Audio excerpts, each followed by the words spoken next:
विद्यार्थ्यांनो, ध्येयाकडे जाताना विचलित होऊ नका. आमदार सुधीर मुनगंटीवार. मूल येथे पार पडले सांस्कृतिक महोत्सव. सर्वच विद्यार्थ्यांमध्ये उपजत गुण असतात, ते प्रदर्शित होण्यासाठी अशा कार्यक्रमाची आवश्यकता असते.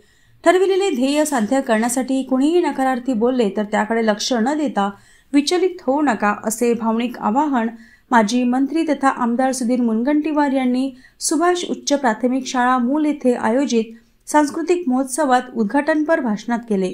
कार्यक्रमाच्या अध्यक्षस्थानी विद्या प्रसारण मंडळ मूलचे अध्यक्ष नरसिंग गणवेनवार होते, तर प्रमुख पाहुणे म्हणून संस्थेचे कार्याध्यक्ष अशोक कडूकर, सचिन अविनाश जगताप, पद्माकर इंगोले, प्रशांत जगताप, जिल्हा परिषदेच्या माजी अध्यक्ष संध्याताई गुरुनुले, नगर परिषद मूलचे गटनेते मोतीलाल टहलियानी, सामाजिक कार्यकर्ते नरेश मारकवार, सुवर्णताई पिंपरे, इंदुताई मडावी, उषाताई थोरात, डेव्हिड खोब्रागडे, माजी नगरसेवक प्रभाकर भोयर, प्राध्यापक मारुतराव पुल्लावार, उषाताई शेंडे, सुखदेव चौथाले, अमोल चुधरी, आकाश मारकवार, गणेश मांडवकर आदी उपस्थित होते. यावेळी सामाजिक कार्य करणाऱ्या प्राध्यापक महेश पानसे, उमेश सिंग झिरे, अमित राऊत, सुनील कुकुडकर, ब्रह्मानंद मडावी, गौरव शामकोळ यांचा शॉल सन्मानचिन्ह देऊन आमदार सुधीर मुनगंटीवार यांच्या हस्ते गौरवण्यात आले.